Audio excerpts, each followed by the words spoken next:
I wish good things to you who's watching this. I am Alexey, and with me today is none other than your favorite special guest, or at least one of your favorite special guests whom you've seen many, many times.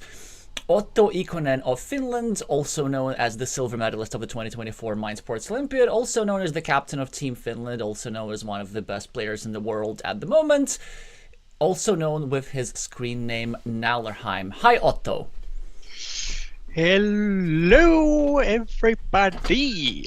It has been a great day and it only keeps getting better due to a multitude of things. But what is now at hand is, of course, the match of the round of 24, and we are going to be eagerly looking forward to see who is going to go down tonight. Not the one who's going to win, but who is going to go down. Well, that's lovely. The competitive, pessimistic framing. But sure, yes, we will be saying goodbye to one of the players today. This is the playoff. The format is very straightforward. Best of three. Whoever loses is out of the tournament, but whoever wins, and this is one of the reasons why we're streaming match today, actually gets to play yours truly in the round of 16, where I will be patiently waiting for them and gathering intel today. And so that's why I got Otto today to help me. You can see the results of earlier today on the screen and on this page. There was just a lovely match between StatMat and MTU, which finished in favor of the 2023 world champion that we won't be able to cover. So now, these two players, leodavinci, that's Rui Costa of Portugal, crocodilefundy of the US, both respective members of their national team, experts, and both have quite big scalps recently. So leodavinci recently, won against Otto, actually, in the Mind Sports Olympiad. So maybe you can talk about that a little bit more, what you expect from them. Crocodilefundy won against the highest rated player at the moment, Rabbit Rain, who is already waiting in the round of 16 to play against Game Over. So both players are capable of a lot. So now that you're familiar with leodavinci, are you familiar much with the American player? There is hardly any players that I haven't played against, but I reckon he's on a pretty good level himself as well. Now, if you would be asking for favorites, then first of all, I would have to note that I have a very bad record, a very bad record of actually coming up on top with my pick in regards of the result. After like 1.5 hours, because as far as I can remember, the CCL matches that I have been commentating with you, I have more or less cursed all the players that I have rooted for. So maybe it's best that I don't root for anyone this time around, and we'll give both of the players their much needed boost of non-cursing. Okay, well, you're being quite diplomatic. I'm not going to be as diplomatic. I would rate leodavinci as the 60% favorite, maybe. Even though crocodilefundy is high rated and they're a very strong player himself, it seems that Rui's recent progress has definitely paid off. And they're showing some deep understanding of Carcassonne as well with their move, so I definitely expect them to just be in good shape for this regardless of the outcome. Now you can see both players rated in their 600s, and we're starting the first game with a rather tense position. Leo is playing the yellow meeples as usual, Croco's playing red. Neither of the players have scored, and we have already two mini battles, a lot of tension. This 3-point city of yellow against a 1-point road of red. Of course, looking to get some sort of city cap, does not get it quite yet. Then there's this sensitive square where a 2-point yellow road is facing a 3-point red city. Red, of course, is looking for a city cap here, and a Dorito tile But now it is not red's turn, it is yellow's turn, and yellow chooses to try and attack said city with a variety of approaches. He could either get a Dorito tile and simply connect to this city, or he could get a normal city cap tile and try to block that square completely, potentially growing his road up to infinity and possibly outscoring this city meeple, which could have some trouble adding points to his part of the city because of this thorn in the form of a road piece sticking into it. Out of curiosity, in the situation, would you actually, as Leo, prefer to get a Dorito and connect to the city, or just get out of the situation with a city cap and block the square? As Leo or as Croco? As Leo.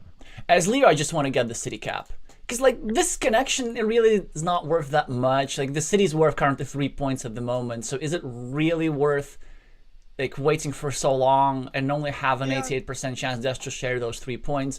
I mean, he'll do it if he has to, of course, but his intention is clearly to draw the city cap. Croco, with an interesting decision here, he can try to cover up his city, but he knows that he can get blocked, so that's why he chooses to, first of all, put pressure on this square, which is not easy to deal with as Leo. I mean, what do you even do? Do you go for the high scoring move? And he answered this very quickly.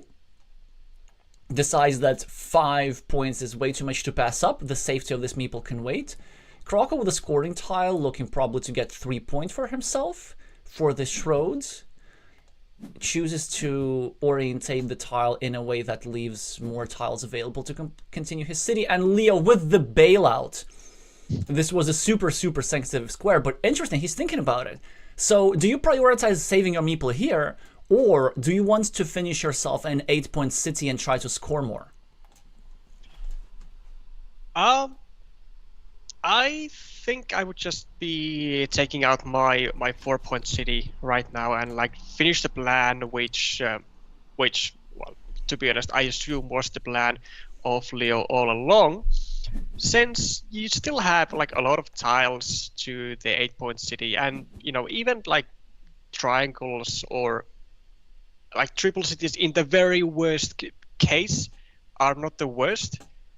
Like you still have a lot of equity in the city, and it's going to be really bothering Crocodile for as long as the city is alive anyway. Well, Leo agrees with you, gets himself a 4 points, bails out of that situation. But the dilemma here is quite interesting because, like, whichever decision you make, and I think it is the better decision, the other meeple becomes a little bit less safe because there's one fewer tile now that fits into the square. But Croco does not choose to use that fact, so he meeples a 4-point monastery, simply equalizes the monastery of yellow, maybe looking forward to draw something like a curvy tile afterwards. But Leo, with a very smart move, building up his blocked road and really going for that initial plan of a mini battle, trying to get a very, very long road over here, unless a city which is still little and soft, maybe waiting for that triple city with a road tile to get 2 points for road and some more city squares and expansion potential. But not now, as a dagger tile is drawn by red. He's probably thinking between finishing his city, which is the peaceful move and the natural move to make, 7 points on the scoreboard, and a monastery for Leo. Not many great squares to use it. You can't really go for stacking because there's now only one dagger tile available here. But there's some interesting options. You can actually go here diagonally for 3 points and try to protect this city. As a result, try to make it harder to block. Or if you really for points, you could go here for 4 points, also supporting his own road, but this runs the risk of getting your opponent getting a straight line and shortening the yellow's road and capping it at just 3 points. So a 3-pointer is the safer choice for Leo. Does not manage to successfully block this square. But then I wonder, as red, do you go for the blocking idea straight away, or would you have waited for a different tile? I think this is fine, because like you don't really have a different tile to make this move with, because you only have really the vanilla or a monastery. And like, if you want to waste a monastery on blocking, or even if you meeple it, it's not like a huge benefit with either tile really, because you're still gonna be losing that mini battle by 10 points, you know. So I think this is arguably the best tile to do a block if you ever do that.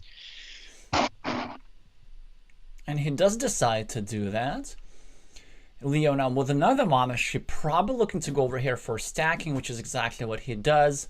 It also makes it a bit difficult for Croco to block, and of course he now finishes his city and exposes that platform for a permanent block, but nice compensation points for Leo. Leo now also gets to save his square if he so chooses.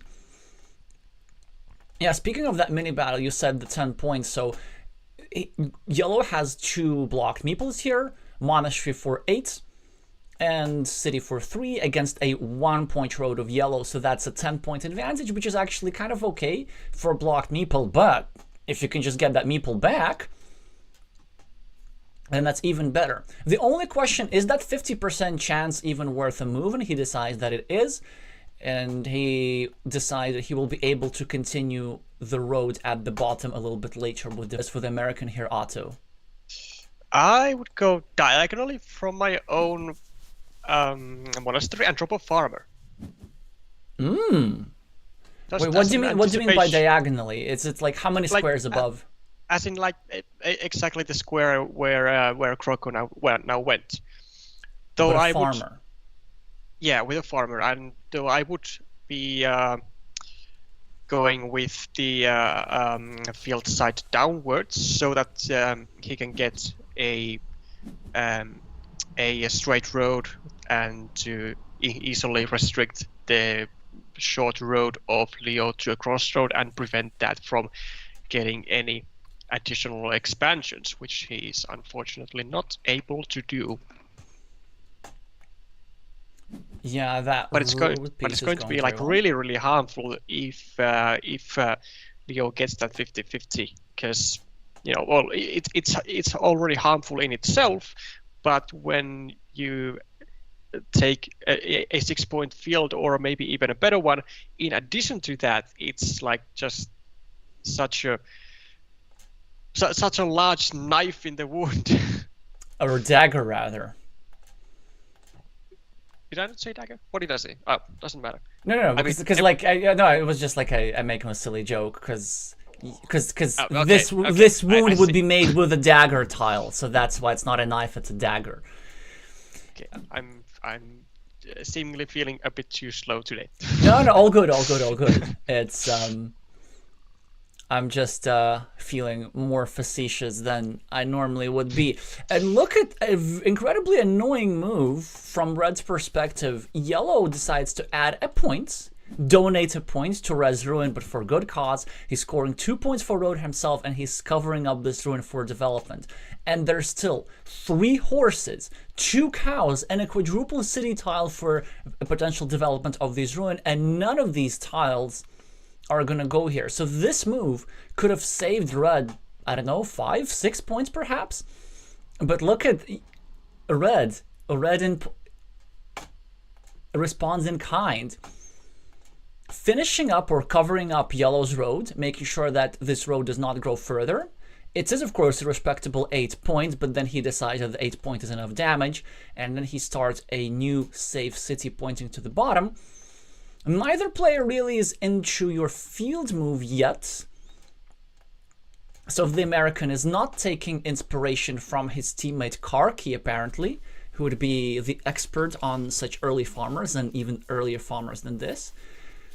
Yeah, and then from Yellow's perspective, the field move was looking better when Croco didn't have a 3-point city at the top, but he only had a city cap. Now, not so much. Now it will take a while to build up. Leo now with a scoring tile, probably going to take 2 points somewhere here or here. Let's see how he chooses to shape the board. The important thing is to actually not take the 2 points here, because you want to keep the square as unrestricted as possible, because eventually you're likely to meeple this. Actually, no, wait, this is not true. No, here's a good move, because Croco is having this road, and so he could restrict this road for the future. Yeah, this actually would be quite nice. I kind of forgot that the red meeple is there. But in the meantime, he's thinking about this subtle decision. Time to catch up with the chat a little bit. And 2 points are scored in the place which covers up the field and also eliminates a monastery spot. And also puts a bit of pressure on Croco's city here, but he's unperturbed. He wants to continue with his other city. And Leo, with the dagger tile, gets himself 9-point monastery, 8-point city, 6-point farmer, as you said, with that extra bit of pain, and with that he's going to have the advantage in this game. But Croco immediately with the chance to finish a 10-point city and drop a farmer in response, bailing out of the situation just right like this, and we have ourselves a game again. Slight advantage for yellow due to the scoreboard and the extra meeple, but red has plenty of chances to recover a meeple or two soon enough. So we should see an interesting battle. Now, while Leo is thinking what to do with straight line, really want to catch up with the chat a little bit. Hi Andres, hi Wise Maze, hi Glovier, hi Devaka, hi Nepamai, hi Played Mech. Oh, strong move here from Leo.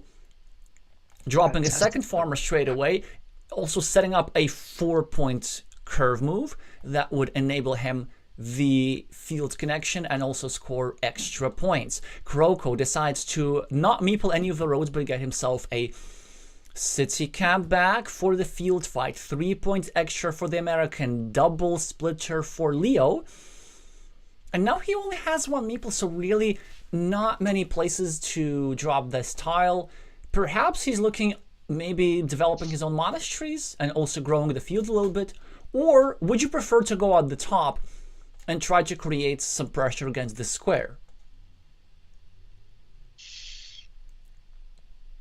I reckon just a normal move, adding 2 points to your monastery is fine, because then you'll be able to make use of the city caps without investing the meeple yourself. And like it's totally normal, decent, and just a good move in general.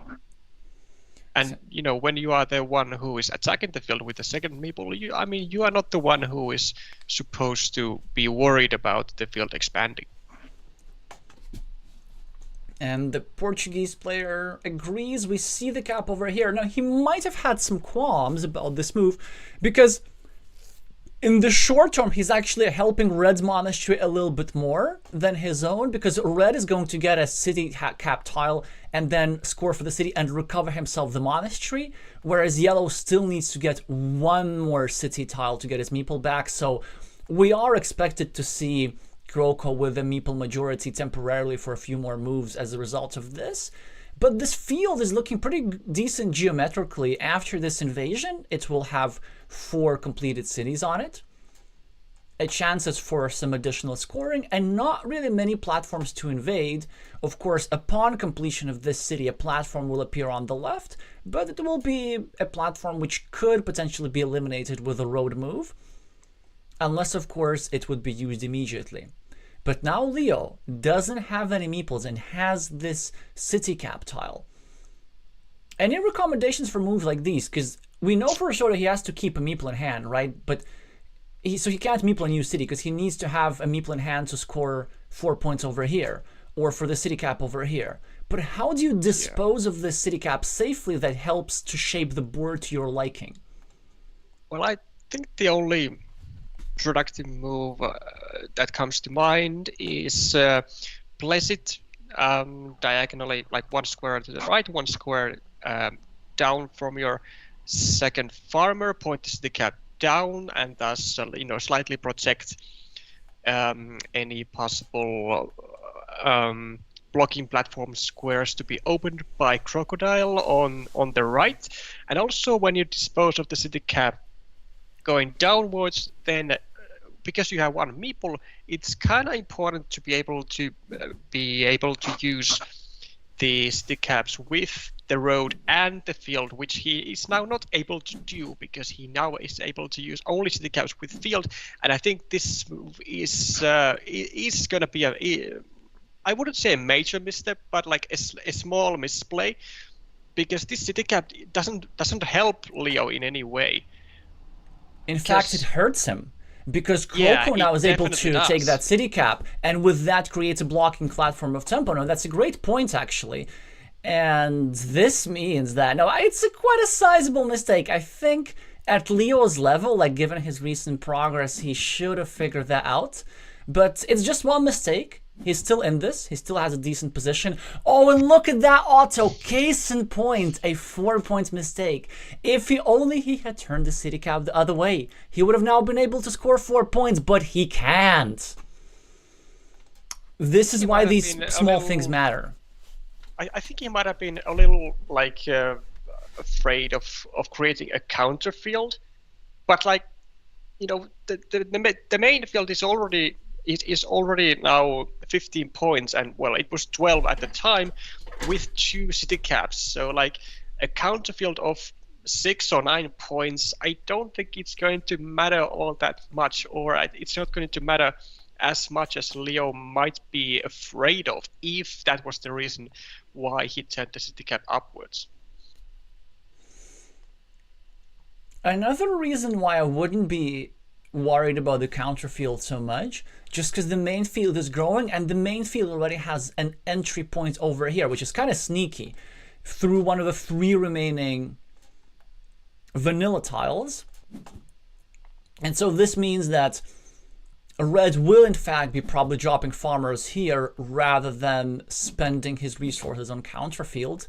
While 6 points are scored, of course, no, 3 points are scored, a 6-point field is created.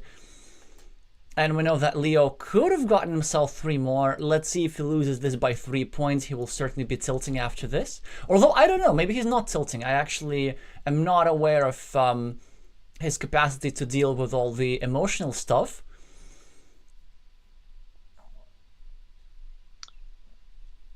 So straight line for Leo.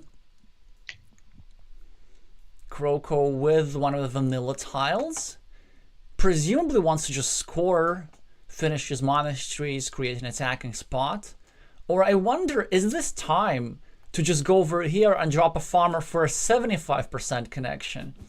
No, it's time to start a new city instead, which is easily blockable, but Leo does not get a blocking tile. And what does he even do? You can't really justify spending a last meeple invading this. So, ooh, I know. How about we go over here, Otto, and we try and set up a sneaky splitter move, perhaps?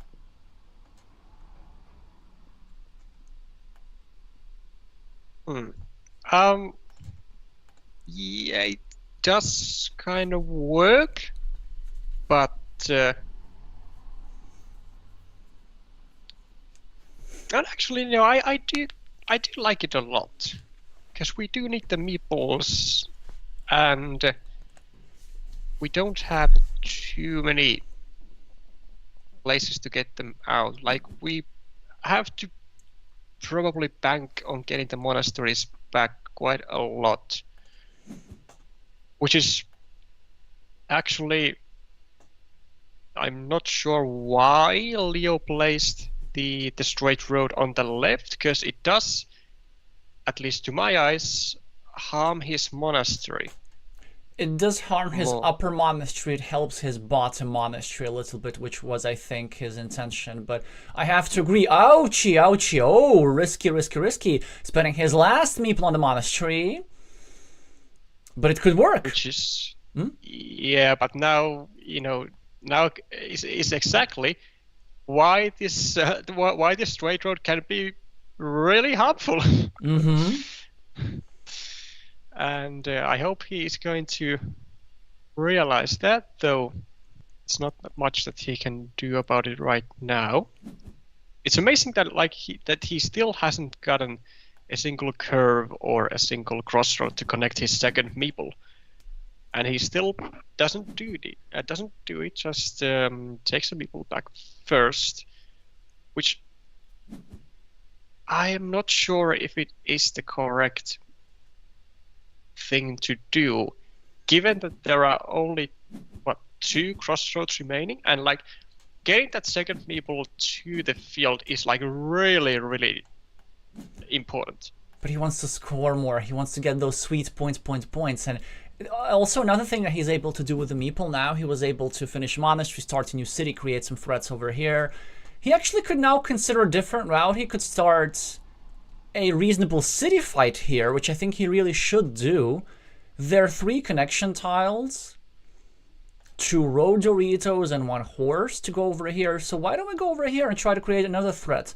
And maybe whilst our opponent is chasing around and tries to block this square, we have more time to draw one of the 2 crossroads and connect to the field without any further blocks. Yeah, for sure. I mean, starting the city fight is absolute must, given the fact that there was only 1 singular city cap with a road, actually 0 city caps with a road left. So like he had to start the city fight no matter what. Okay, well, unless he gets a divider, but like that's not really a realistic plan. Yeah, and a divider is just a decent scoring tile in its own right. Also, speaking of there being no city caps with the road, it kind of makes this city really vulnerable, but Leo still fails to draw a straight line for a blocking attack. Instead, he gets himself a extender for defense, and this is a rather easy move. He averts the worst possible scenario. Had he not gone over here, Red would have placed the curve like this, completely blocking the square. Now there's still these 3 tiles that fit here, and this city is going to score at least 12 points, possibly even more. There's even some threat of completing this, so it's a bit annoying to chase around. The players have now equalized in the scoreboard. Yellow has an 8-point monastery, Yellow has an 8-point road, and technically Red still has not connected to the main field. But it is not even clear if Red wants to do so. So as Red, do you want to complete the connection now and then simply hope to block Yellow's connection later? Or first of all, try block this, which is what you're going for. And he can now actually succeed with a complete block, given the fact that no city plus crossroad tiles are available. So this guy will be trapped at 3 points, but it also means that this guy still has not invaded the field yet. And I think Leo will be thinking of potentially going here and now trying to put some pressure on these squares and maybe leaving this guy stranded here. But Leo successfully completes the connection at the bottom with a shielded tile. It already scores 12 points, and he can even try and go for the completion. So I wonder, Otto, is it worth to just go here and try and draw another road Dorito tile to complete? Or maybe going over here, trying to dig for a city cap, perhaps? I'm trying to see how many Doritos there are, and I think there is only 1 remaining. But there are also actually several triple cities. And since there are no city caps with the road to their left side, or to the right side actually, then if the road Dorito is the only Dorito left, then the city would be like really easily blockable. So actually I do kind of prefer what Leo did here, just trying to create the blocks on the main field, which is now under significant threat after he has failed to unify his second meeple at all. Yeah, for example, there's only 1 tile that fits into this square, namely the road Dorito like this, and he can even go and restrict this square further, also pre-finishing his monastery, maybe forcing Croco to get a crossroads, go over here, connect the farmer, but give Yellow a meeple back. One move which you absolutely should not play is going over here, because this would open a platform to reinvade this field from above, not something that you want to give back to an opponent who has a meeple majority. A move which he also is considering is simply dropping a 9-point farmer somewhere here. Even though it's his last meeple, it would be really nice to just deny red this farming opportunity. So what are you thinking, Otto? Defense of the field plus a monastery point? Or last meeple goes on the farm and then we just pray that we don't lose too hard? And, well, we have our answer. What'd you make of that move? Well, it is an answer that I have to say I disagree with. But one has to take into account that I haven't actually been counting the points, so I'm not entirely sure if Leo is ahead enough. And well, if he is ahead enough, then he has to be, like, in his mind, I would say that he has to be enough ahead in his opinion, assuming that he is going to be tying the main field, which I'm not sure if he is that far ahead. +7. I'm gonna take a moment and do some point counting here, because I think he's actually quite far ahead. Like, he has, so basically, like, equal features for the most part. Monastery, Ruin, and Road. Monastery is enough to compensate for the scoreboard, and these two guys score 20 points. And I'm not even counting this field on the right, so as red, you could be finding it really, really hard to equalize 20 points. But now that red has connected to the farmer like this, red has also opened an opportunity to reconnect from the top. So as Leo, as tempting it may be to go over here, he might actually have to go over here to cover up the invasion platform and not allow his opponent an easy farmer, which is exactly what he does. Scoring tile for Croco, probably looking to get 3 points here. Really not much that he can do. Or maybe 1, 2, 3, 4, 5, 6, 7, 8. There was another opportunity. Oh, he goes for the farm through the Road Dorito tile, but he's going to get blocked, and we're going to have an anticlimactic finish. Yeah. I mean, are there still any other opportunities to get to the field with a ninja? Are there any other curvy tiles than Road Dorito? Well, there are no regular curves, but first of all, there's the Road Monastery, so we don't even need a ninja. We just need to do like this and then go here. And then there's also one vanilla city cap. So if there is another city tile, which I think there might be, we can go here, drop a farmer, and go for the 50-50 like this. This personally seemed to me like a bit of an overreaction. Wait. So this might be the biggest playing with fire moment that I have witnessed in a long time. Yeah, I mean, is he miscounting tiles or something? But also, I don't think you could possibly miscount tiles, because, like, if you see your opponent makes this move, then you know they're hoping for a Road Dorito. So as yellow, your instinct has to be to recount Road Doritos. And there is a connection tile available. I'm not hallucinating. So I think that Alan just cannot believe his luck. He could actually get this farmer into the field, and he's probably thinking of maybe now covering up that invasion square.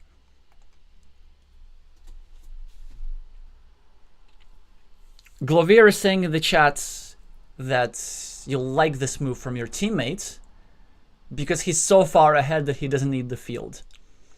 Yeah, but like, why?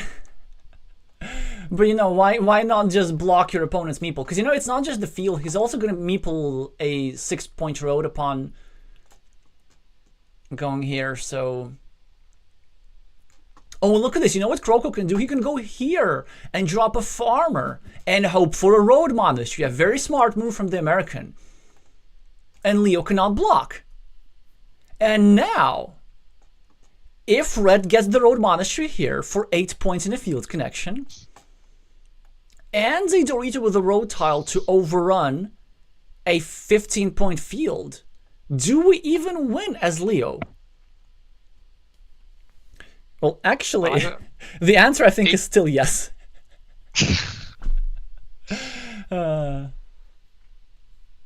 Unfortunately, this tile will cement that, but... Well, he can still overrun the bottom field, so that's something. He could go here, get a second farmer in, and then hope for the Road Monastery. Sure. I know, it won't be enough, but let's just... We need to hype something up a little bit. Yellow's just too far ahead.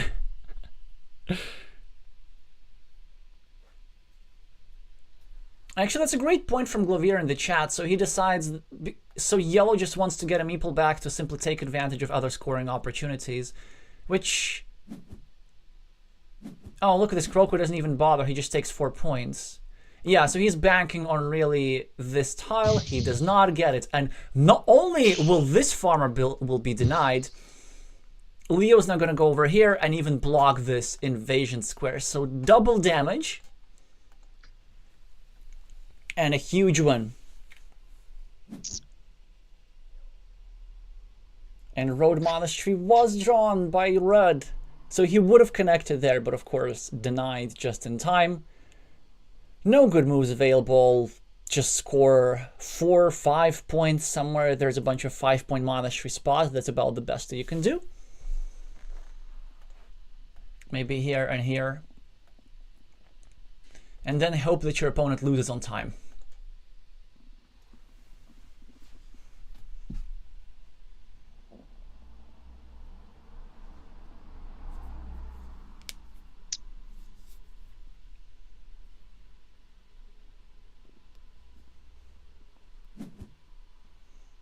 Five-point monastery for red.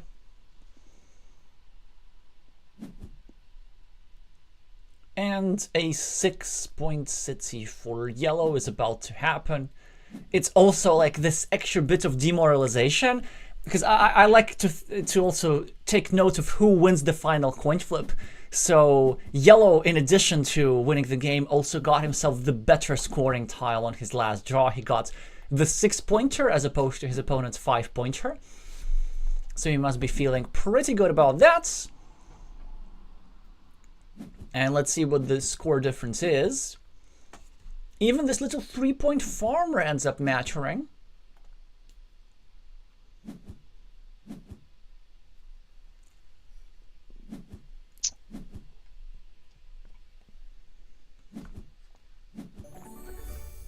And 21 points is the difference.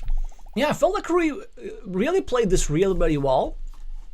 Well, maybe this one tactical imprecision that you pointed out with the starting tile, but even that sort of, even though that was a bit of a mistake, it didn't end up costing him that much. Well, actually, it just cost him 4 points. But it's really no big deal at all, and I felt like he had not just tactic, but he had a strong strategic vision. Like, he just tried to think about how he was going to win the game long term.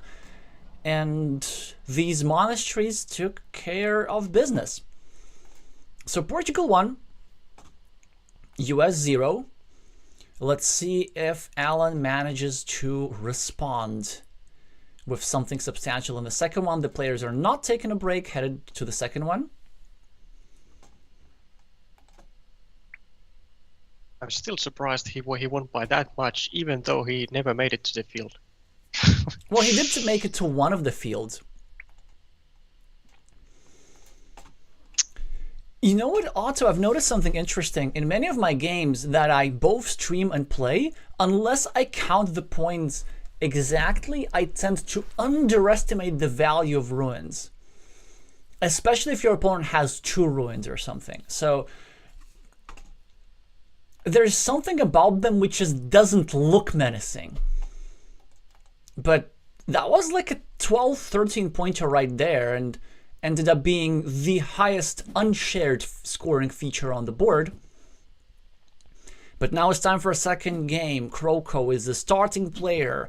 uses his crossroad to start a 2-point road. Now gets the first on the scoreboard with a 4-point city. Leo with the first monastery. 3 points controlling Red's road meeple. City tile for Red, looking to develop his monastery and start a new city. It's a bit of a science here. Which square do you choose? I actually want to hear from you, Otto. I don't see an obvious decision here.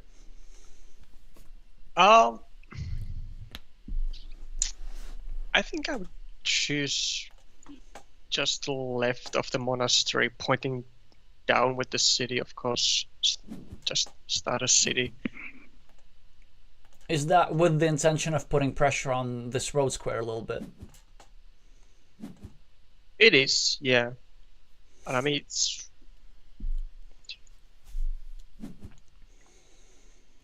just like... then you can potentially initiate a mini battle, but like more easily, and you don't have to like risk anything. You don't have to risk your monastery on the other side of the board, if you can call this a board. Like at this all the way on the other side of the board. Yes, 2 squares away.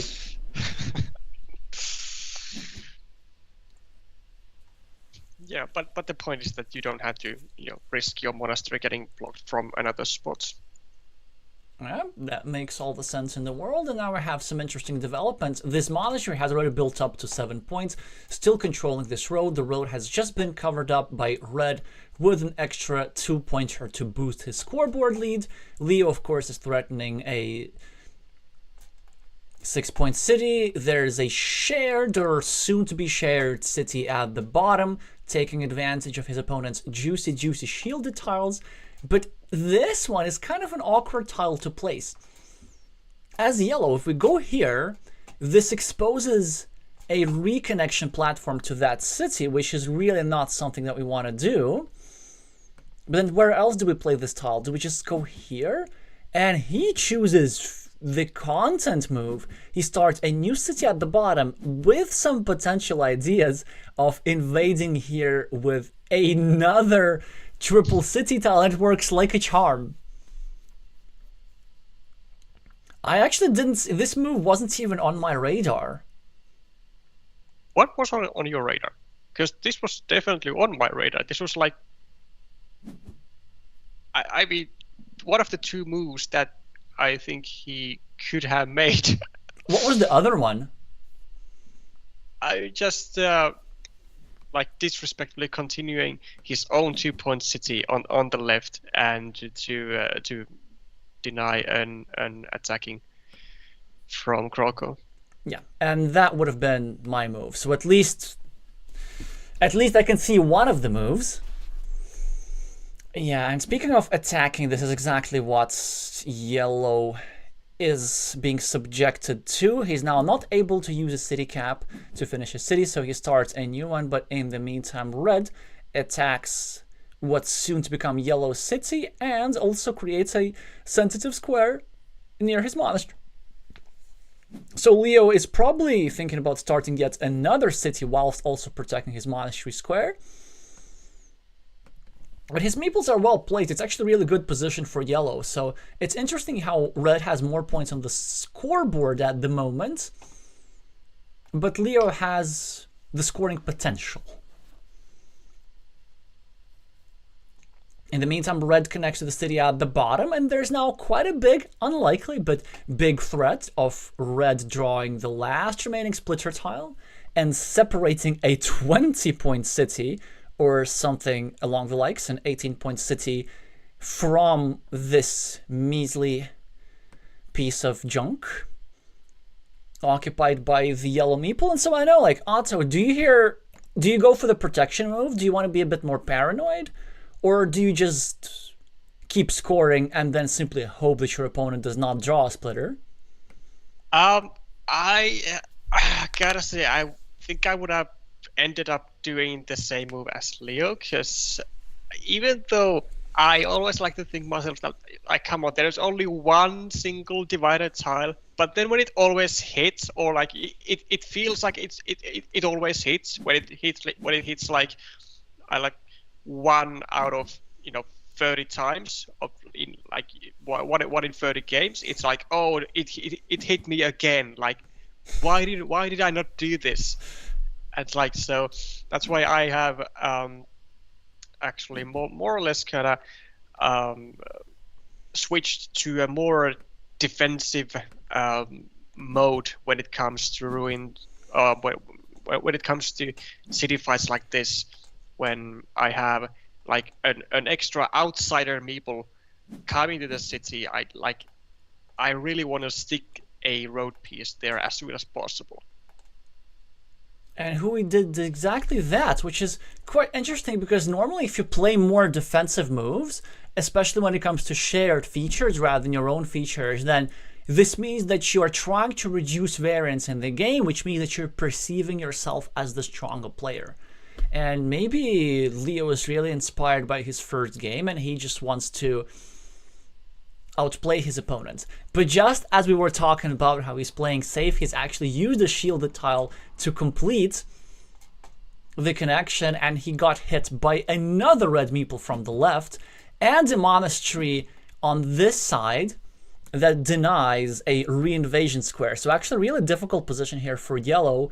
Not a great way to deal with that situation. Probably he can go here and just like score a little bit and then maybe think to start putting pressure on the square. Or do you want to create the attacking platform first and then only take care of your monastery a little bit later? Or maybe you want to do something else entirely. How about going over here and dropping a farmer? I think that the city is just way too urgent, and like it's not like Croco is gonna drop another drop another meeple to the city, obviously, because he now has three meeples there. I think it's just very important to add pressure now that he can, to prevent the disastrous scenarios. And like, even if he wouldn't get like an attacking tile like on his next move, like stick anything in there. Yeah. So the reason, like, if you get something to stick in there, it's not just that it delays the connection, it's actually freezes this square. Because then if this square is somewhat restricted, then red cannot build up his city plus monastery in fear of getting his invader blocked. But then again, this is the move that I would probably have played as yellow, because actually it seems a bit risky. It's actually quite a lot risky, but as yellow, also we see a really uncharacteristic mistake from Croco. I'm not sure why not take the 4 points and put some pressure, although I know why he didn't want to get blocked. But Leo will now probably be able to score some city points. I don't think he's in a rush to finish his own city. He just wants to keep munching.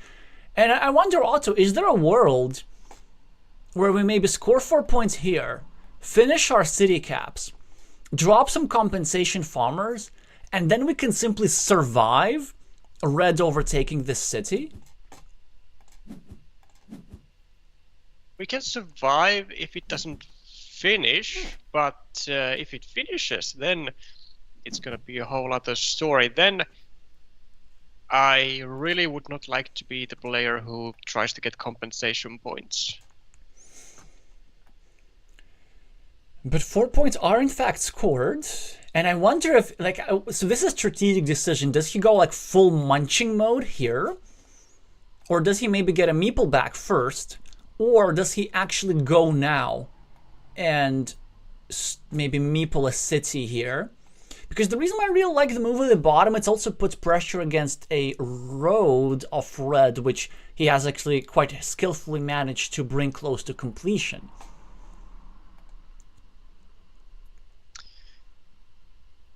Does, yeah. It's really annoying to do it with a city cap though, because he has two cities which are waiting to be finished, and there is an empty city cap. So like he needs this tile to so many places, but like he has to do it like very soon, and like this is one of the very good tiles that he can do it with, because it is a city plus road tile.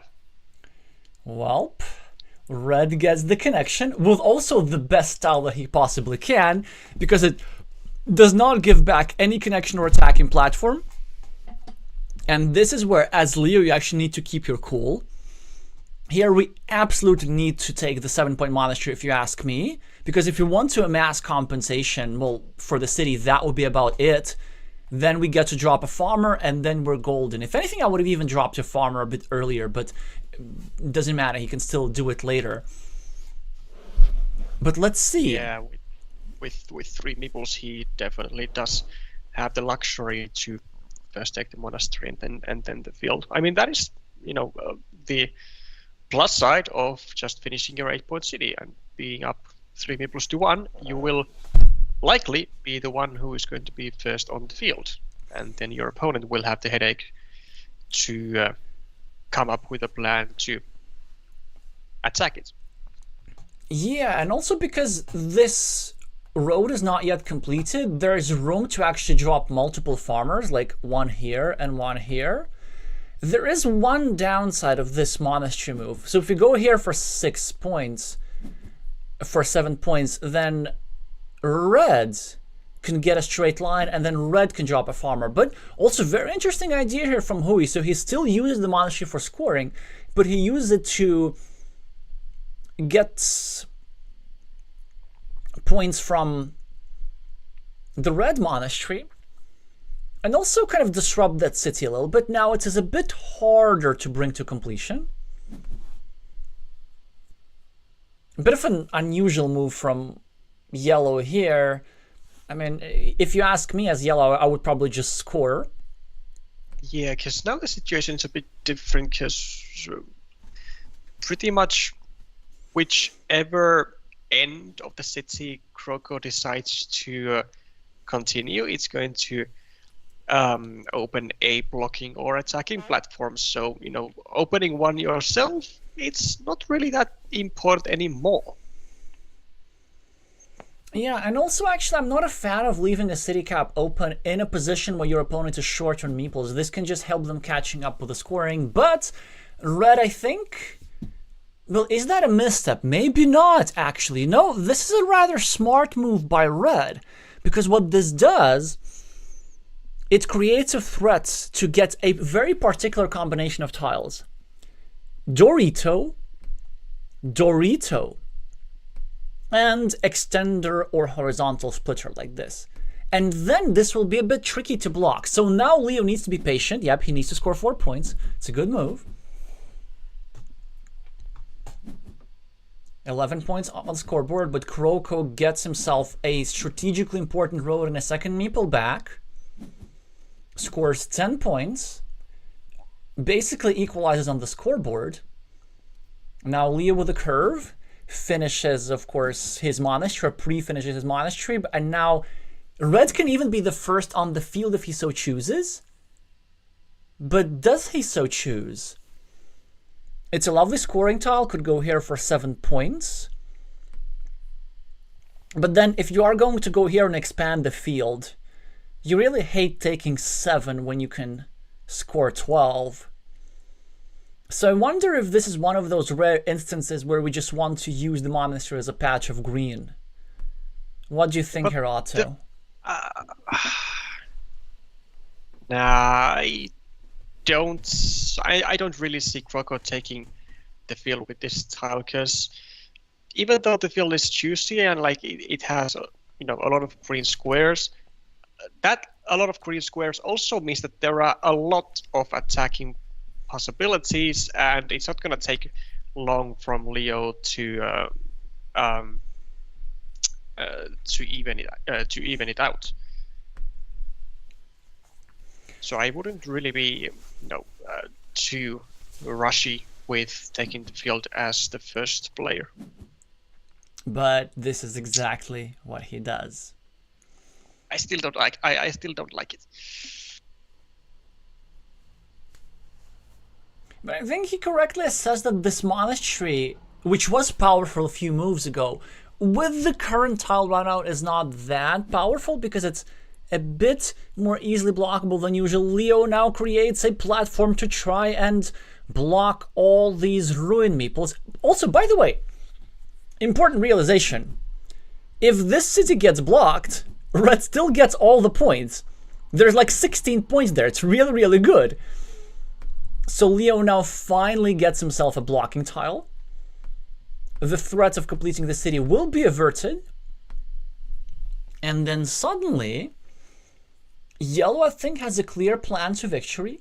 He's equal on the scoreboard, but he has the meeple majority, and he can use the meeple majority to fight for the field and take it away through many of those field connection platforms and try to simply outscore this ruin.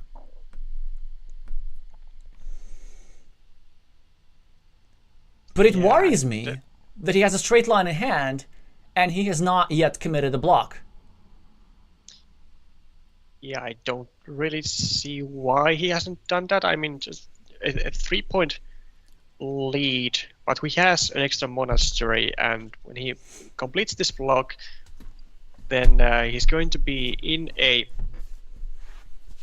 more or less meeple advantage for a good chunk, if not the whole remainder of the game. I really don't see how he would have that much issues with trying to take over the whole field. But he does eventually come into the conclusion that the block is inevitable. I think it might have been not just about the block. I think he was actually contemplating dropping a farmer here, trying to connect through this square, given the 3 splitters still available. But he decided against this because there was still one extender tile that would block off that farmer. Or maybe he just wanted to be extra greedy and be like, I can get a curve and I can block Crocos Monastery as well. Yeah. You can't be picky here, but of course a curve would have been even better. But also it's not such a big deal, like this monastery is still recoverable. Of course, the fact that Red was able to get a meeple back is huge, and it is definitely better than the 7 points here. That second meeple will help Red so much. Because Yellow, of course, is going to drop a farmer here and try to go straight for the field fight. But then Red should be able to take care of a different platform, maybe going here. It's actually not obvious which of these 2 platforms is better. I guess the north one seems to be a bit more potent because it is promising in both directions. And then what? Actually, you know what? The shape of the board has changed a little bit, and this field is not that easily accessible. So the main route that I see for Yellow is finishing his city, dropping a farmer like this, and then connecting all the way down through back-to-back tiles. Oh no! What?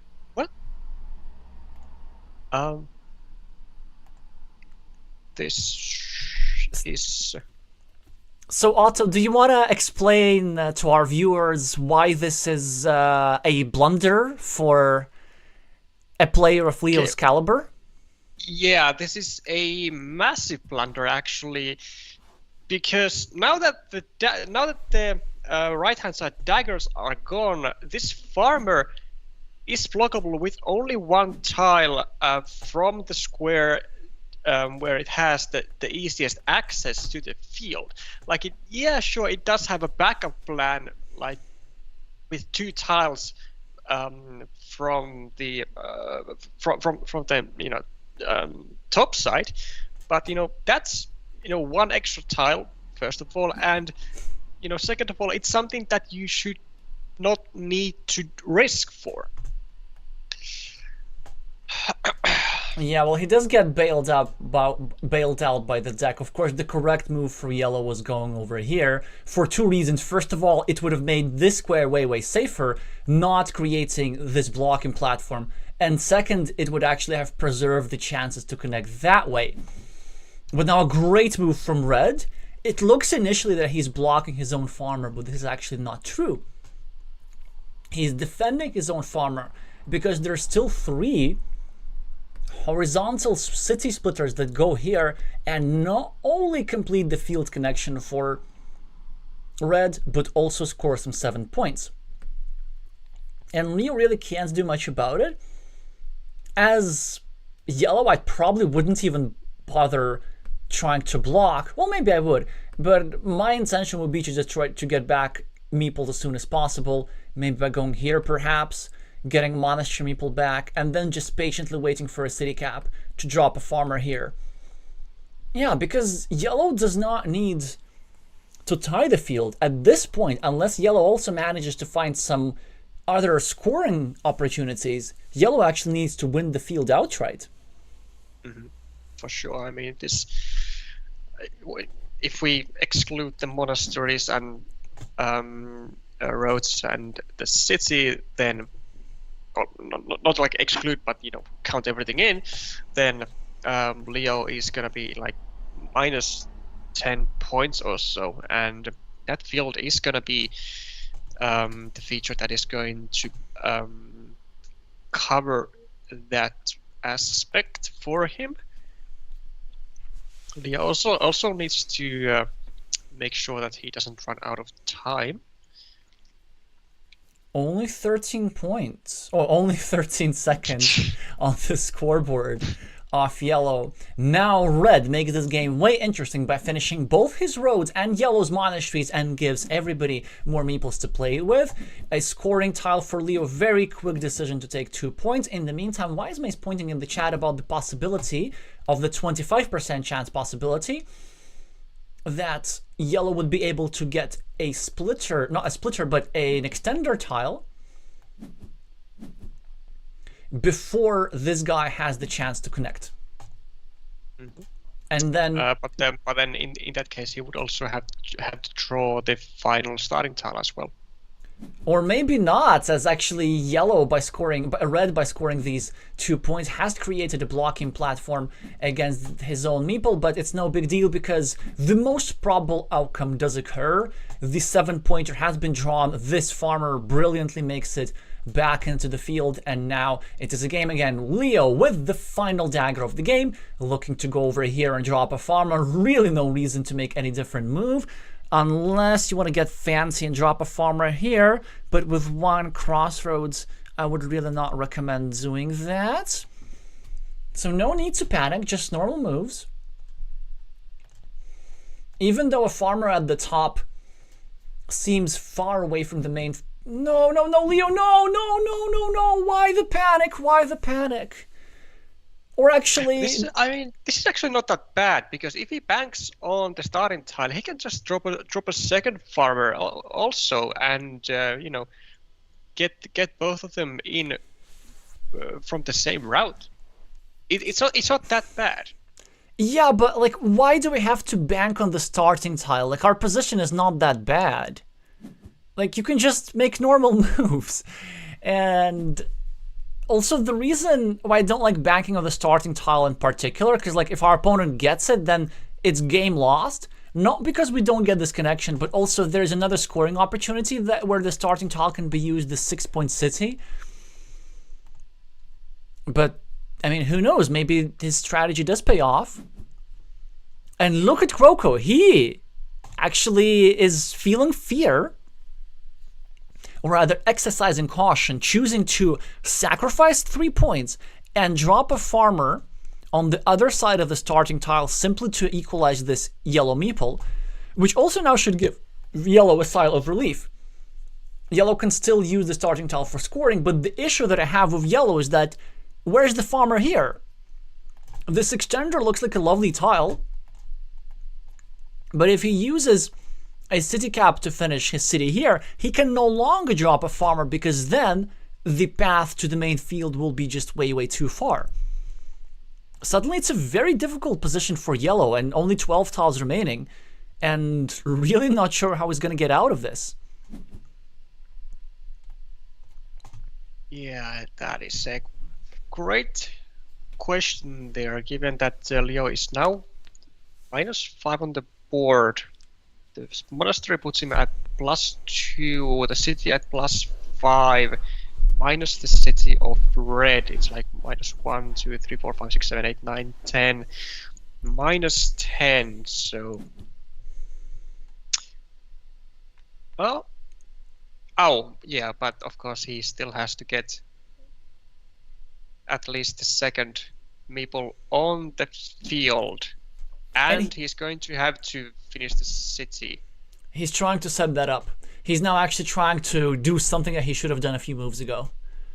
Get a cap, drop a farmer, then get back-to-back tiles. And this would be close to enough, because he will be getting the city points, and then he needs to either score a little bit.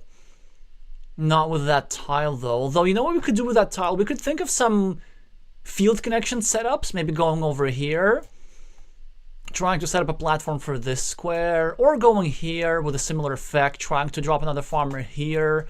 We could also go here, try to set up some sort of field connection here. So many ways. But in order to make any of that happen, we need meeples back ASAP. This guy, this guy, this guy. Like this, we have only 5 tiles, and finishing a city and dropping a farmer there, connecting that alone takes 3 tiles. Yep. And then you need 2 more to do something else, I guess. Yeah. So now yellow does create a field attacking platform from the left, and I wonder if red actually needs to do anything about this. Because as red, you know that yellow only has 1 meeple. So my first instinct as red is just simply allow yellow to equalize and do exactly this. Just simply keep scoring. Yeah. Yeah, I don't think he has to do anything. And this tile does not really help Leo. I mean, he's gonna have to just add a few points to his city at the top, and he's gonna have to take a moment to think what tiles are still left, because he needs to get this one right. He needs a city cap which allows him to connect to the field then afterwards with only 1 tile from the top. Yeah, that's actually is exceptionally grim. Okay, I think I see a scenario. So we go here and we point to the right. Then we hope that our opponent draws something like this, a city cap with which they can't block. And this is exactly what he does, but Croco can block. And of course the idea of yellow was to get a starting tile here, drop a farmer and connect through this straight line. But it ain't gonna work. I have no doubt in my mind that it's quite an easy find for red to make this block. And I mean, now what does Leo do? I guess he still needs, I mean, he needs to, of course, invade the field. Yeah. And then maybe he can score for the city and then 3 points for this road, but it will not be enough, probably. Croco can just score.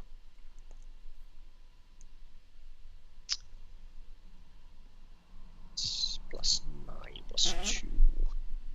Yes, spoiler alert, it will not be enough. And now the worst tile, or the worst timing rather, like you want to connect to the field, but you also have to first take your meeple out. Yep. And he had to bank for this tile, which Croco ended up drawing anyway. What's the other tiles that are remaining? Not straight lines, not starting tiles, and not these guys. This is what matters. So there isn't a connection tile that fits here. So there's one of these guys. The splitter, yeah, and apparently this. So actually that was a smart move from Leo here, because he had a winning sequence, not a winning sequence of course, but a sequence that would allow him a field connection.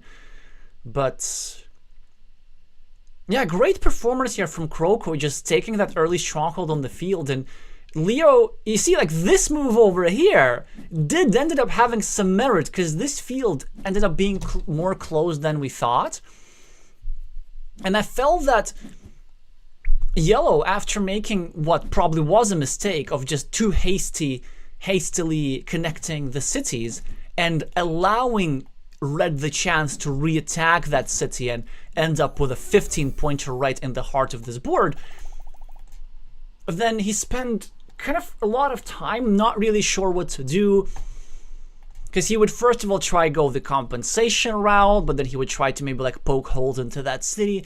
Ended up doing just a bit of everything, and then found himself in a position where not even the field is enough here. We needed scoring and miracles just did not happen. So great game control for the American, and wonderful news for our neutral fans, because yet again today we are headed into a decider. Portugal won, United States won, and now somebody's going to have their last game of the Carcassonne Champions League.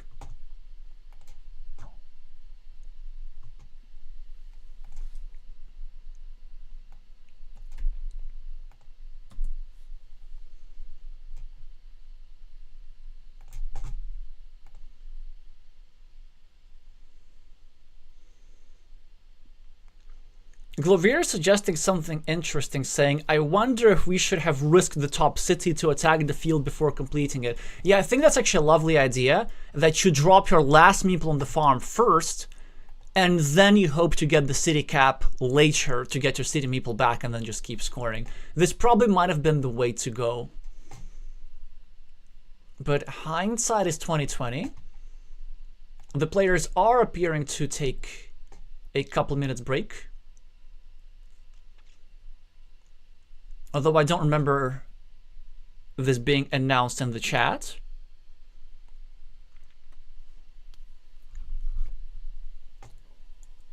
Well, it was announced, and now it is de-announced, as Croco says he is ready.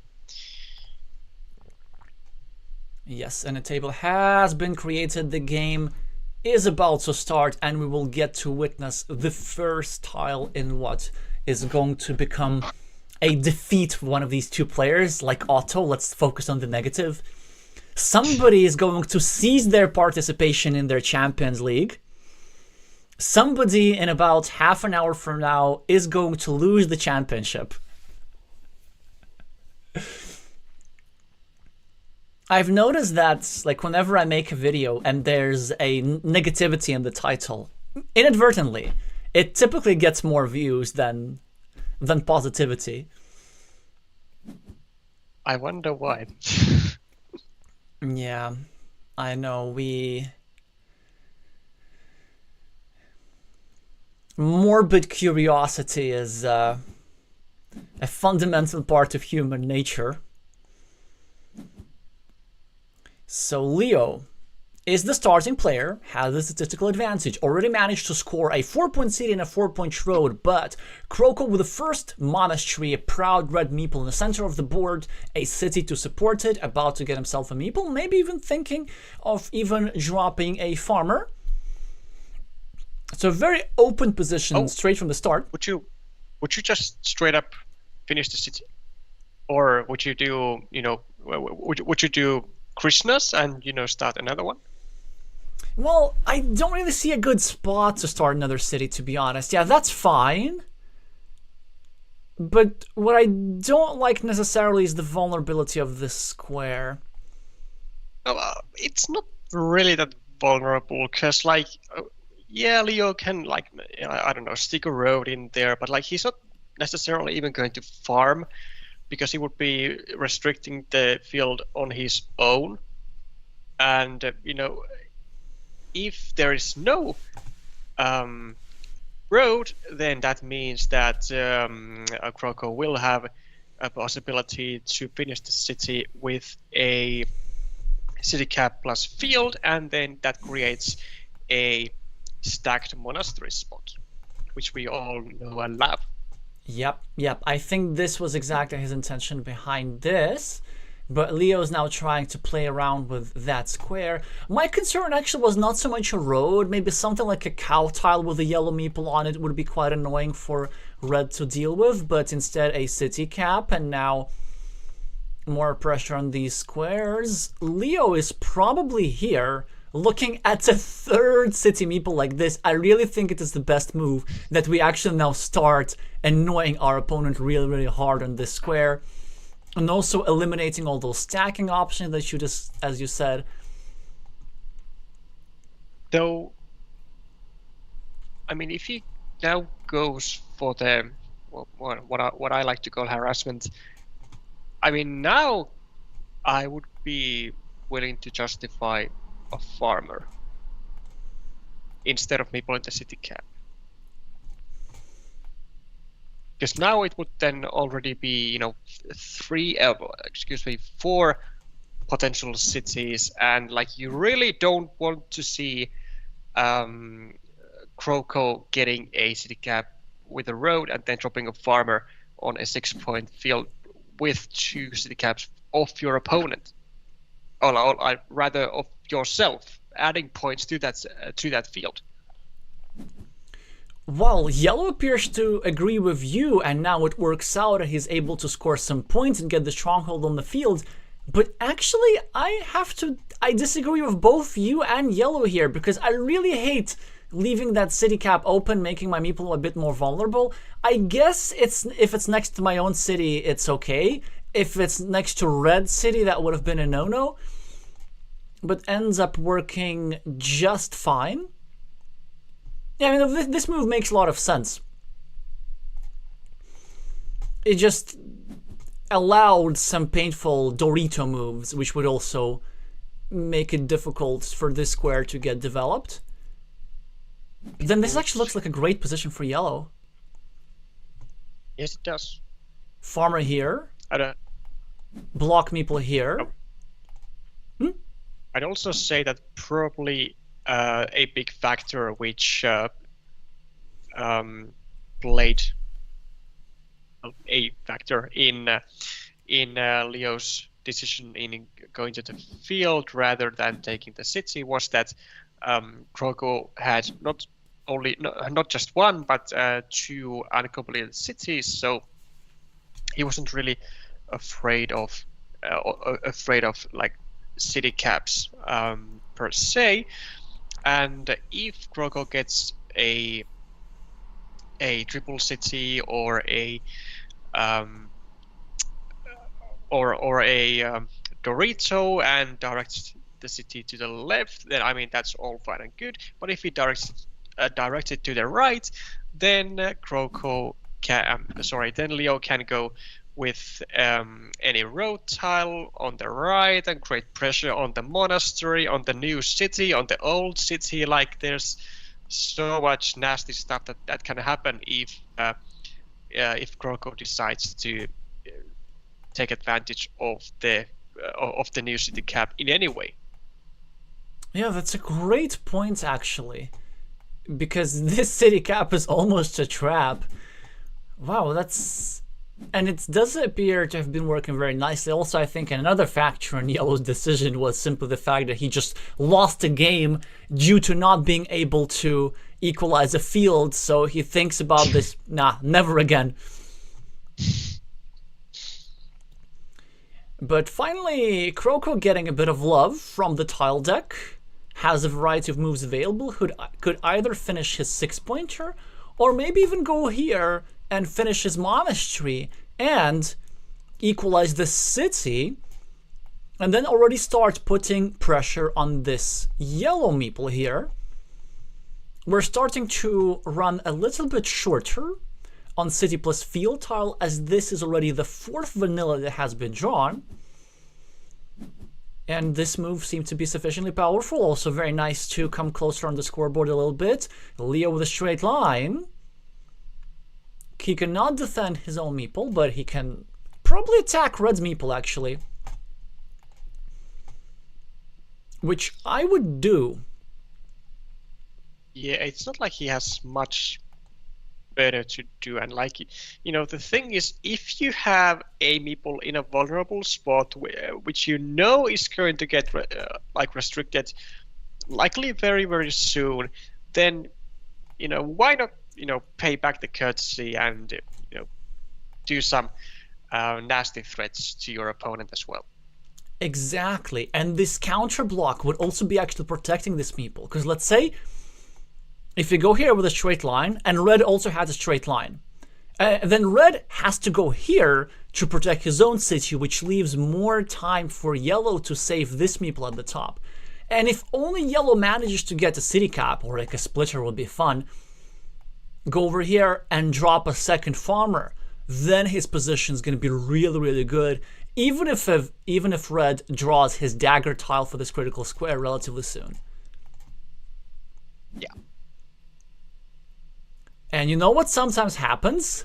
Sometimes your opponent does not draw a defense tile, so there are certainly advantages into making blocks like these. So our American fans should be really, really worried, as yellow is preparing to permanently block 2 meeples, so red is trying to get some compensation to score. A blocking tile is not yet drawn by yellow. Probably looking to score. As a quick side note, do you reckon Leo did the blocking platform on the wrong side due to dagger symmetry? Dagger asymmetry. Or yeah, because if Croco had gotten or had a dagger in his hand, he would have either been able to save his maples, or he would have been able to make a block or a save. Sorry. Yeah, defense. Yeah. But if he goes, if Leo does the block from the top, then the dagger symmetry isn't going to be an issue for him. It's gonna play in his favor rather, but he does do a very, very small risk of allowing Leo to get like a regular curve, to get for Croco to get like a regular curve, and then save his meeples and drop a farmer. Yeah, exactly. And I think this was the main consideration. So that's why I actually like yellow's move, precisely for this reason. So the dagger asymmetry is just sacrificing really a couple of percentage points. But then typically the dagger asymmetry is the decisive factor only if all the other factors are equal. And in this case, the other factors are not equal. So you really hate to give up that farming platform.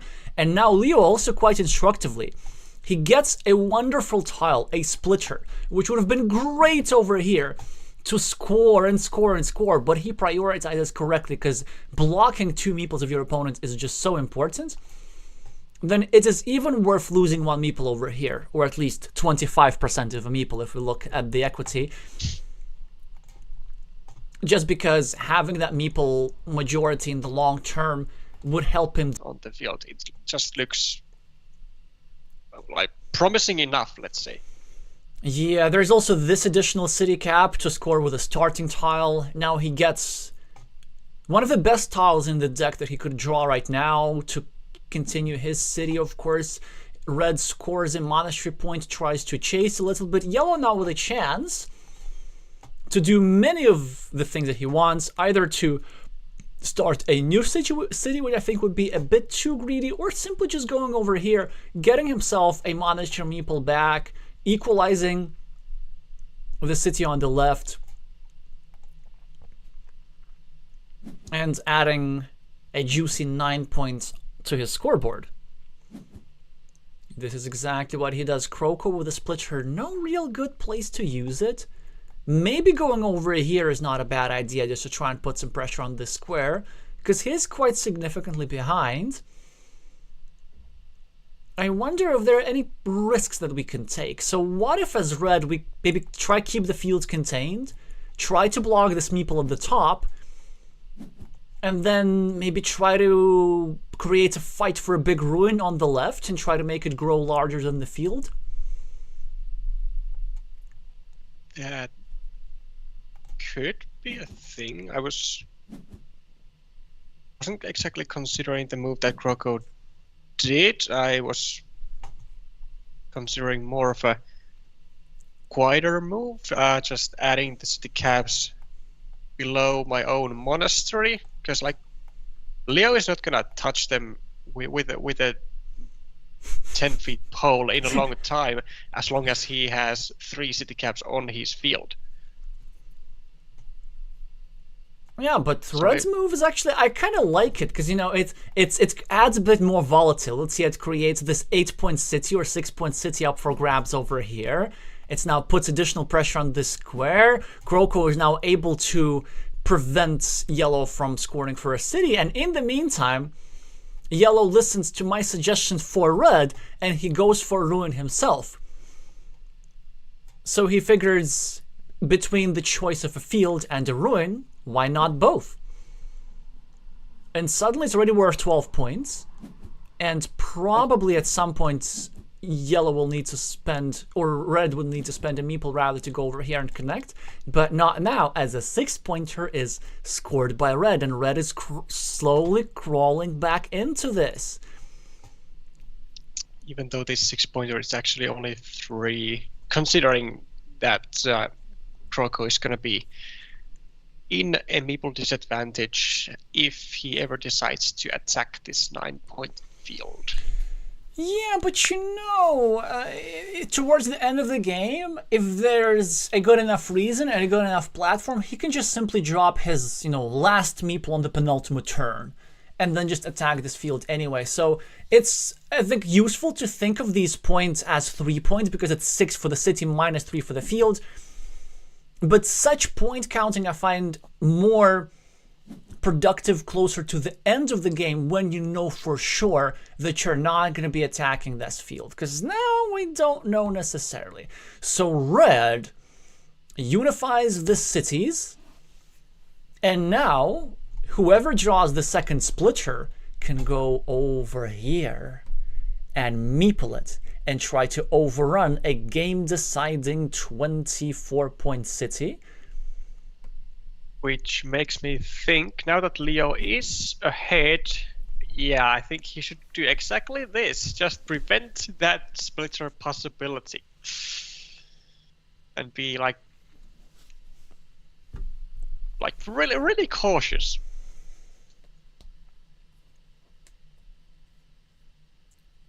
So that's a wise prophylactic move. Now, Croco with a difficult decision. Now, most players would immediately go over here, score 2 points, and create a threat to permanently block this meeple, which I think is what he will end up doing. But the reason why Red has not done this yet, there are massive downsides. First of all, it takes out the attacking platform against the Ruin, which you might need in the future. And second, it gives the chance for Leo to get a curve and also gets himself an extra 4-point road in addition to the city. So that's why he chooses not to even do it. He just adds more volatility, simply gets himself a monastery point, also blocks off Yellow's farm a little bit, and takes himself one step closer to completing the monastery, something that will be quite useful from a meeple management perspective. Leo now has a chance to either go over here and block this invasion platform, or maybe go over here and prevent Red from getting a road monastery or a field crossroads and score 6 easy points for this road. But if you go here... But, yeah, I was about to say. Yeah, you were about to say, yeah. About the splitter, right? Yeah. Because that is exactly why you just used a dagger to prevent that one outer. But if you now go there, you are like renewing that one outer threat. So it doesn't really make that much sense.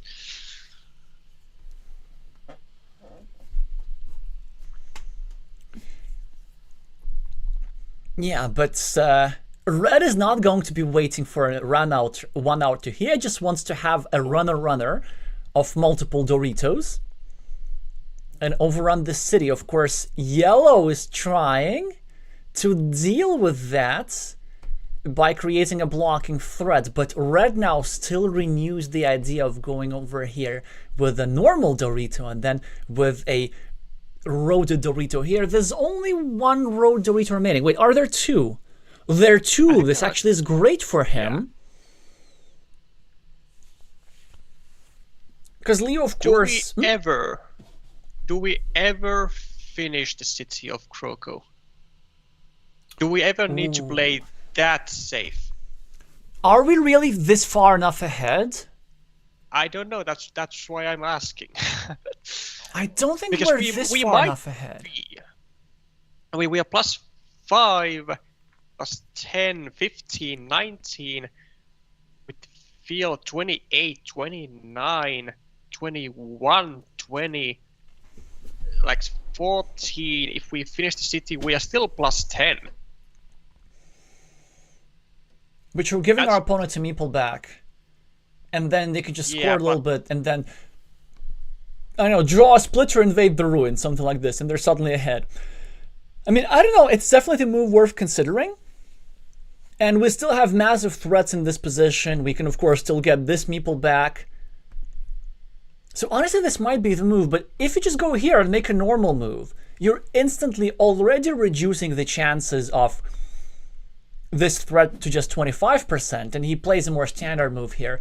And you're still preparing to get a city cap and block the square permanently. I probably would have played that move even without a meeple. Yeah, that actually makes a lot of sense. Well, it ends up not mattering as he's just simply going to go here and finish his city, I presume. So we're going to have the same effect, but I like the idea of saving the meeple here because we know that red, of course, is not going to go here. Alrighty, so the moment of truth does, yes, red gets a defense tile, but does he even use it? Because, like, I guess you could go here and give yourself the 25% chance of drawing those Doritos, and boy, is that a high impact move. But the problem is that your opponent still has dagger tiles, which they can use here to simply bail out, or an umbrella tile, which they can use here to score a 4-point road, bail out of the situation, and even block this meeple. But he goes for it anyway, decided he's far enough behind, and this is the type of content move that we want to see. I do have to agree, because like now he's like what, -11? I like that starts to be, you know, starts to feel rather quite a lot when you are down to 2 meeples to 1, and there are not much scoring opportunities. Like you only have, like, you know, 1 outrus here, 1 outrus there. Yeah, and I really like this move also because at least it presents a realistic path to victory. It's actually not that low prob. It has to be definitely above 15%, something like this. Or like around 15% would be my estimate, because it's a bit too complex to calculate. But there's one extra benefit from this move.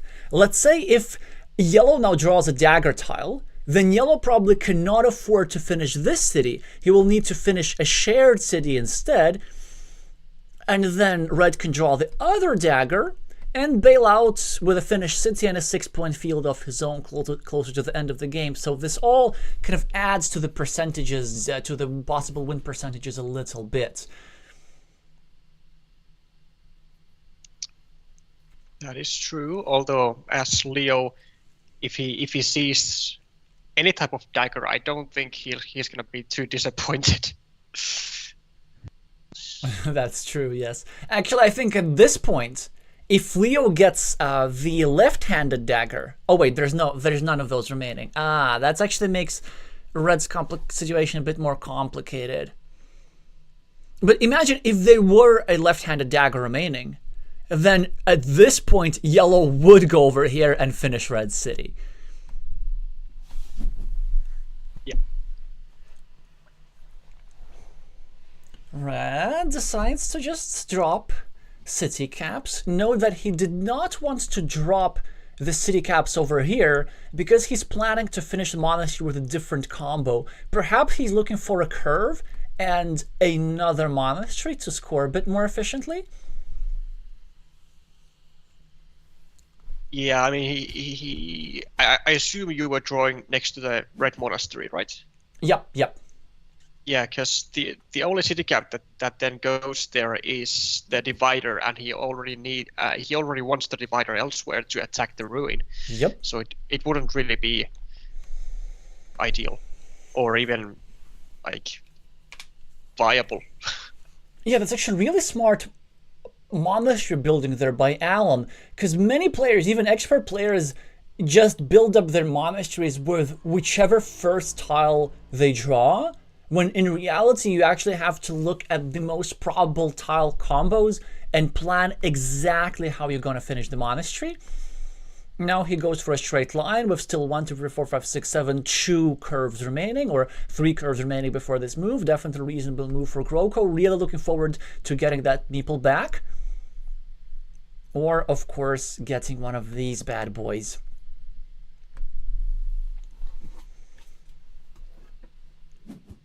Leo tries to block, and we have ourselves a coin flip as the first road Dorito is drawn.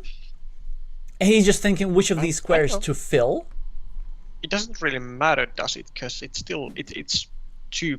Actually, it matters. No, yeah, it does. Yeah, I was about to say it's 2 points in either case, but then I realized that what am I saying? It's a shared part, the top part. Yeah, it's a share. So he's scoring 4 points straight up, and he's also making sure that if he completes the city, he will be able to drop a farmer, which. Well, now, the situation for Leo is kind of difficult. Like, what do you even do? So you're probably winning if you draw the Dorito tile, but what do you do if you don't draw the Dorito tile? Like, you need to start and set up some sort of compensation. Do we go for an 8-point city? Do we start dropping farmers around that square? Do we just cover up our ruin a little bit and make invasions of that a bit more difficult? He goes for a ruin move. I like it. It's now the divider is no longer a threat to the city, or like it's not a big threat. Like, yeah, Croco can still go for like a Desperado, like down the bottom, get a divider, and then hope for a connection with a triple city with a road if the road Dorito plan fails. Oh yeah, somehow there's still a triple city with a road remaining in the deck. Will you look at that? So I wonder if yellow has a way to eliminate that threat as well. Curvy tile for Leo, probably looking to defend here, I'm not sure, or maybe rather block red's monastery, just trying to get as much stuff as he possibly can.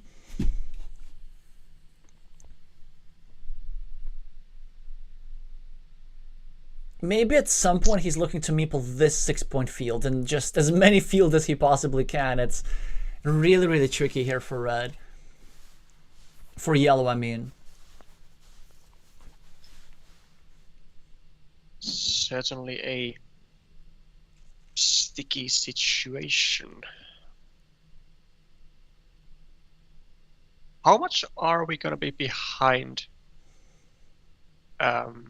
if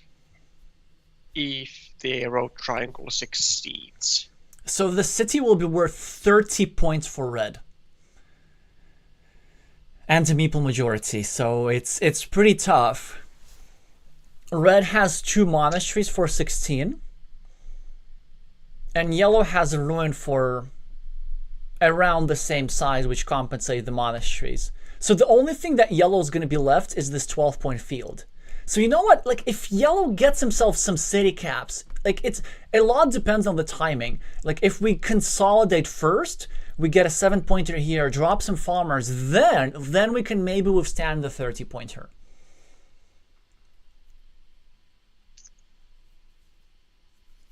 That sounds reasonable. Glovier saying in the chat that minus 15 we're going to be down from yellow's perspective, which sounds about right.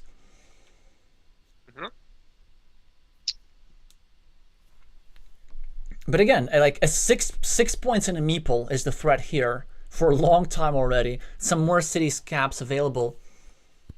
Okay, there we go. There we go. A meeple back. Wow. Now we get to score there a little bit. Croco with a splitter. Probably also looking to score. Yeah, probably 4 points on the future field. Now it's, yep, exactly. Now it's time for Leo to actually drop something there. Maybe even like this. We really gotta go for that compensation farmer. Because we can't allow red to drop a farmer there. Yeah, and then we go here. And then we go here. And actually then suddenly, the completion of the city gives us 9 points in farmer compensation for 3 farmers straight away. We gotta do it. We might also want to do this instead to make sure that this city cap is part of the field as well. That actually could probably be the smartest way. There's still 1 dagger remaining, if I'm not mistaken. So this city cap can still be put to good use. Yep. 2,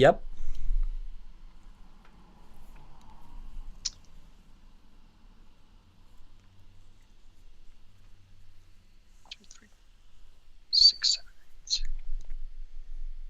10, 11, 12. Know that a dagger tile also goes here very well for Leo. Actually, if he gets a dagger, he'll be able to score for both farms, because all these squares will be part of the rightmost farm. Although, if that happens, I believe there's some straight lines remaining that Croco can use to connect all the farms, so it is double-edged.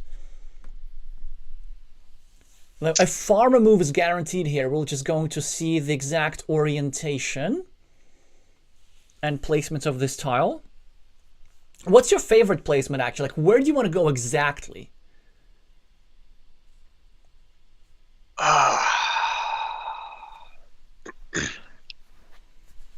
I might even just go on the northeastern corner and prepare a 6-point city and drop the farmer. This drastic, alrighty. I guess this has the advantage of being able to use the umbrella tile. So this is one type of city cap which is also still available. Yeah, it's more like being able to benefit from a tile which your opponent is not getting, like either the road Dorito or a city cap. Yep. He goes for not the most precise move. It's a decent farmer, but I think the same idea was a bit better over here. Because then this city cap will be scored for by red, and technically this city cap is not the part of this field yet. So 4 points.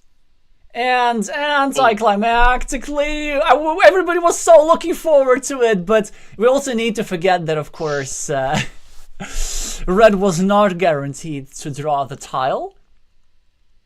Yellow draws the tile, and with that, I don't think there's any question about the winner in this game. Valiant effort for red, but he really needed that 30-point city, a 5-point road, and a gigantic sigh of relief from red.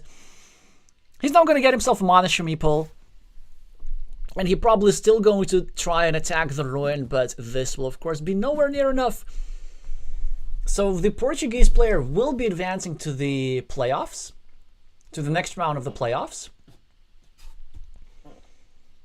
where I am already impatiently waiting for him. It should be quite a fun match.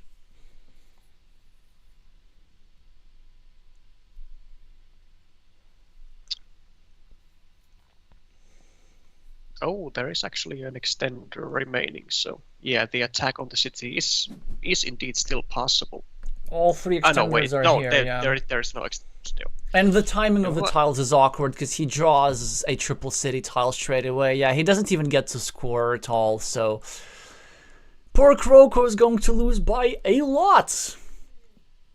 In a game where he actually had winning chances that he created for himself, and I think red played like really well, just was not meant to be. Yeah, and the best he can do is just 3 points. So he's going to even end up with a meeple surplus.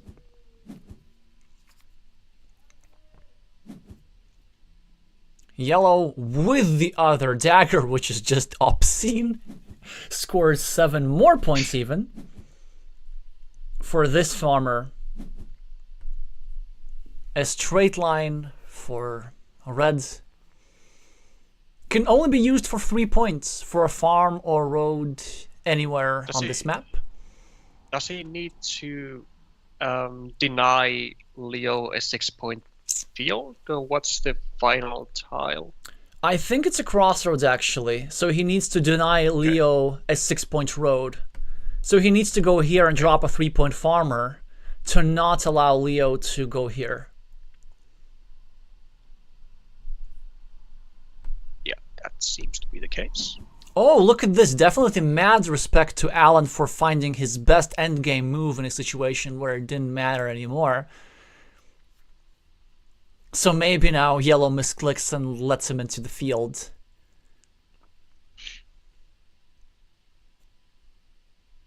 But if that happens, yellow's still gonna win. Because he's just scoring way too much. Only a 3-point move.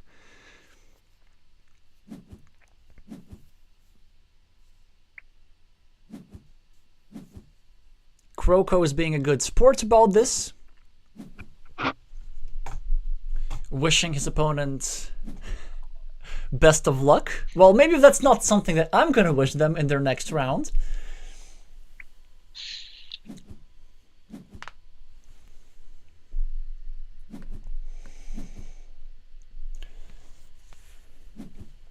Let's see what the final difference is.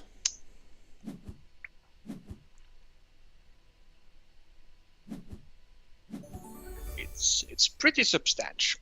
24 points.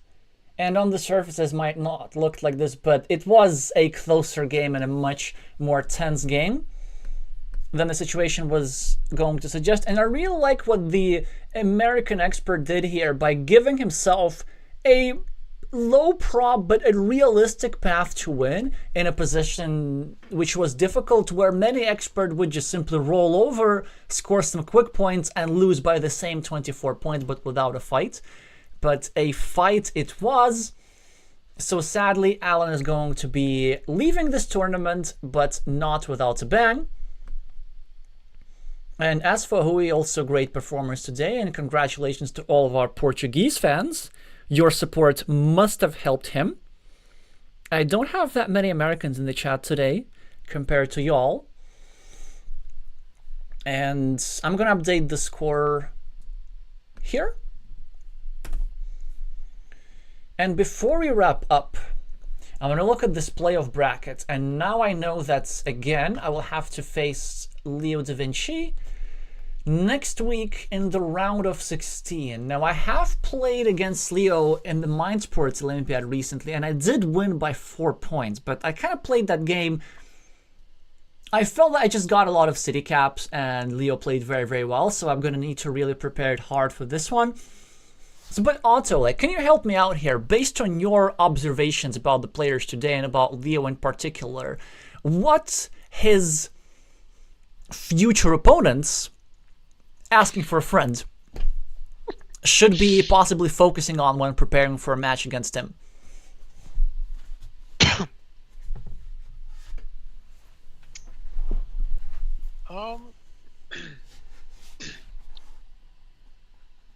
Well, I would say that he is definitely in favor of he's willing to play like really cautious when he knows that he is up like a lot of points, as we have seen both in this game and also in the first one, where he didn't take like any stress on actually being on the field with both of his meeples. He instead seemed to have valued a meeple in hand more than a more or less guaranteed substantial feature, which would well, I would say guarantee him the game. But though that might not actually be as much help for you, because if you let that position come, then it doesn't really matter if you know that he's willing to do it, you are going to have to wiggle it out yourself. Actually, it might matter a little bit, so that's great that you brought this up, because I've thought of a couple of ways how this can be exploited, and I'm gonna keep those to myself until the end of next week. Now that's actually very interesting. Anything else? Anything else, Otto? This is super valuable. I need your intel. Well, my intel will, if I can keep a little moment for this, is that whenever your match is, I will be stepping in and I will stream that, because we have finally fixed our equipment. So even though it is late to step in for the CCL season, we will start streaming, and it might even be tomorrow. I'm not sure if we are doing a CCL stream tomorrow, but I will be doing a stream of some sort tomorrow to warm myself up, get back into the ring, and see how rusty I am. But it might help you after your game, during your game. I'm not sure I can do much at all anymore other than what I've said. Alrighty, I'm gonna keep that in mind, and certainly great to hear about your equipment, which also means that it's now time to say to my viewers to make sure to also subscribe to Nalheim. It's quite an easy channel to type. It's the same as Otto's screen name on Board Game Arena. I'm sure many of you are already subscribed, and I'll be looking forward at you being super critical about all my moves against Leo's match, against Leo in our match next week. So please do your best roasts. I will. Don't worry about that. You are all well. I would say you might be for the indefinite future my worst rival ever in the history of the game. Anyway, so you're also the one who I'm going to be more ruthless against than anyone. I just dropped the link to Otto's channel in the chat. Yeah, what you were saying? With a grain of salt. Gotcha. I've watched your streams long enough to know like how to listen to them properly. In any case, thank you so much for joining today and helping me with the analysis of what ended up being a very high level and back and forth and entertaining match. I need to, of course, finally... No, I updated everything on the scoreboard. It's all good. I remembered. Yeah, thank you again, Otto, so much for joining. And thank y'all so much for watching. And I'm gonna see you soon.